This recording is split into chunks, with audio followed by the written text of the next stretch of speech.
สบายดีพี่น้องป้องปายสุขุสุคนอยู่ให้อยู่หน้าคือเก่าเลยพี่น้องเด้อเบิ่งบรรยากาศตอนนี้เขากำลังออกห่วงพี่น้องเอ้ยฟังเสียงนกเสียงหนูห้องนกแก้นแว่นออกแล้วนะ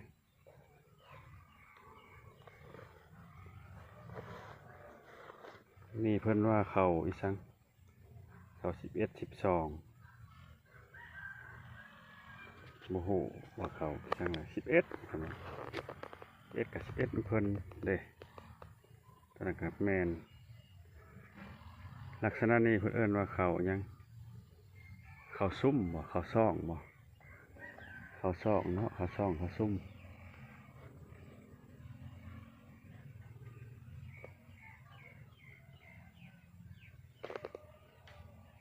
ไก่เลยเด้อสิได้กินข้าวใหม่แล้วได้พี่น้องเอ้ย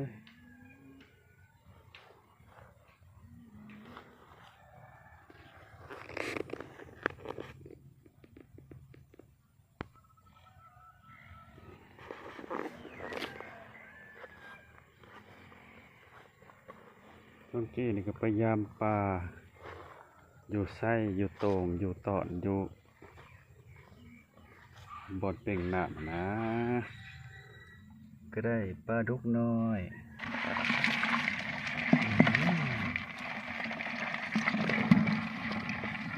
6 ตัวปูแน่พี่น้องแรง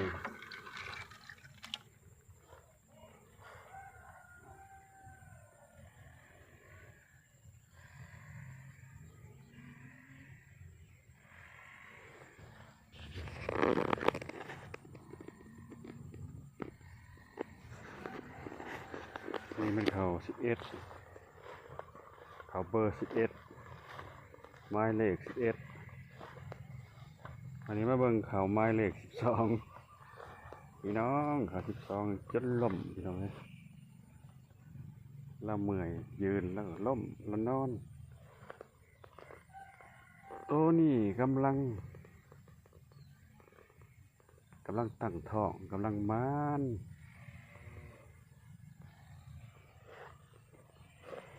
นี่ก็สมนี้อร่อยแซ่บดี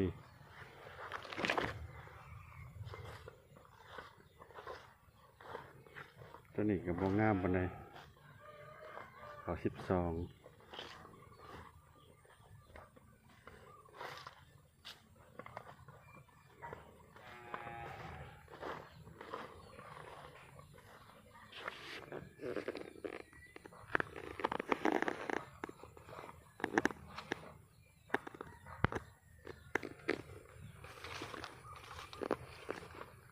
ตัวนี้สิเป็นข้าวเจ้าแล้วพี่น้อง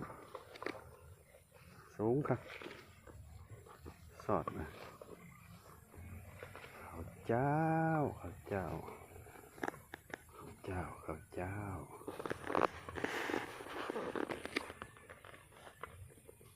วเมะลิติ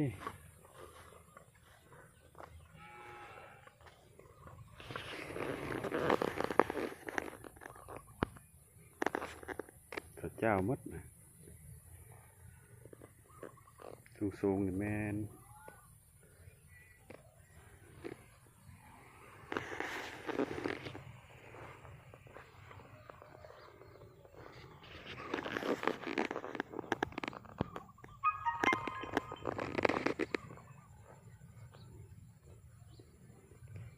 1,012นี่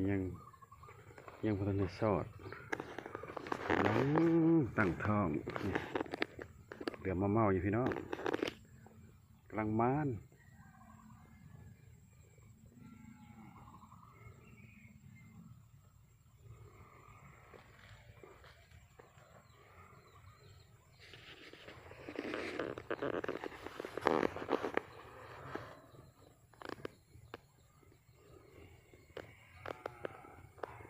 ครับกสิประมาณนี้ได้พี่น้องเด้อขอบมุกขอบใจเพื่อนสนิทมิตรสหายพี่น้องไก่ไทยลาวต่างประเทศต่างแดนที่เขาเบิ่งเขาชมเป็นกำลังอกกำลังใจคือเก่า ขอบใจเด้อพอกันคลิปหน้าเนาะพี่น้องเนาะบ๊ายบาย